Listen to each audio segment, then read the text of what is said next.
Hi అండి, అందరు ఎలా ఉన్నారు? బాగున్నారా? ఈరోజు బోటి కర్రీ చేస్తున్నానండి నేను. ఒక కేజీన్నర బోటి తెచ్చినాము. తెచ్చి అంతా కడిగేసేనండి.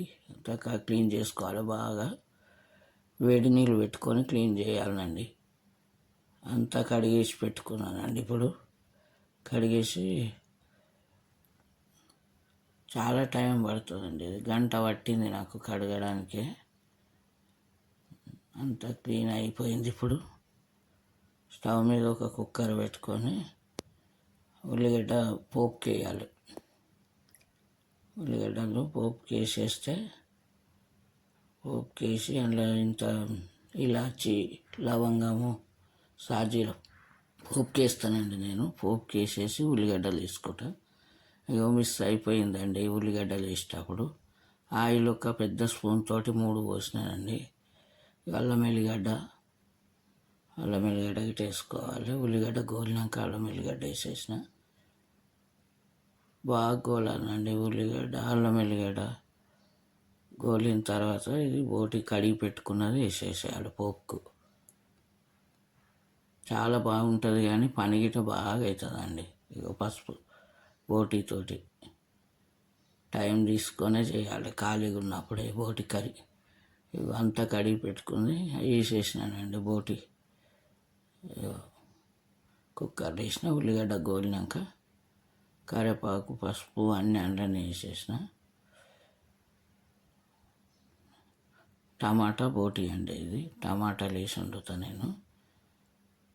ఇది వాటర్ వచ్చేస్తూనే ఉంటుందండి ఉడికేటప్పుడు. ఒక 7-8 విజిల్లు పెట్టుకోవాలి. ఇది మూత పెట్టేసి 7-8 విజిల్లు పెట్టాలి. తొందరగా ఉడకదు కదండి బోటి.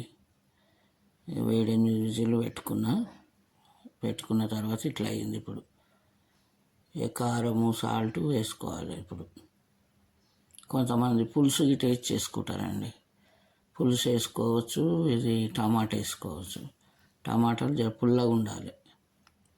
పుల్లగా ఉంటే కవర్ అవుతుంది, మంచిగా అవుతుంది టేస్ట్ గిట్ట. సాల్ట్, ఉప్పు, కారం తగినంత వేసుకోవాలి. అది కేజీన్నర బోటి అండి ఇది. అదే కేజీన్నర అన్నట్టుగానే అంత కడిగేటక్కడ తక్కువ అవుతుంది, ఉడికిపోయేటక్కడ అయితే తక్కువ అవుతుంది. ఇగో టమాటాలు వేస్తున్నానండి. ఉడికేటక్కడ అయితే చాలా తగ్గిపోతుందండి. అది తెచ్చినంత ఉండదు, అంతా క్లీన్ చేసేటక్కడ తగ్గిపోతుంది. టమాటాలు వేసి మళ్ళీ ఒక 5 విజిల్లను పెట్టాలి. 5-6 విజిల్లను. తొందరగా ఉడకదు అన్నట్టు అది బోటి.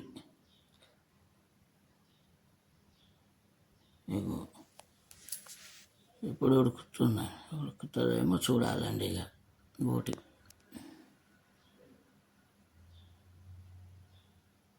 తెచ్చుకొని మీరు గిట్ట తెచ్చుకొని చూడండి. ఇట్లనే ఉడుకుతుంది, మంచిగా ఉడికిపోయింది. ఇప్పుడు కుక్కర్లో పెట్టేటక్క కర్రీ చాలా బాగుంటుంది. ఎవరైనా తింటారు.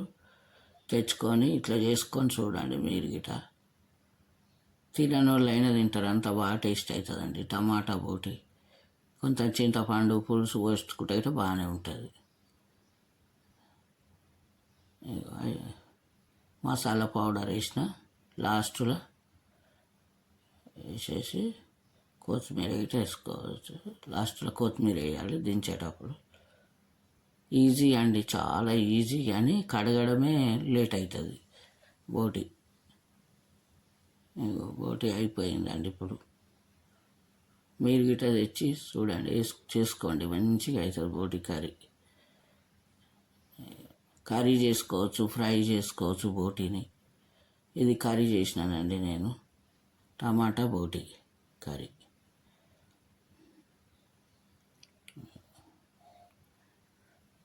సండే రోజు చేసినానండి. సండే రోజు చేస్తాం. ఇలా సండే కదా, మీరు గిట్ట తెచ్చుకొని చేసుకోండి. ఇట్లా చేసి నాలాగా చేసి చూడండి, చాలా బాగుంటుంది బోటి కర్రీ.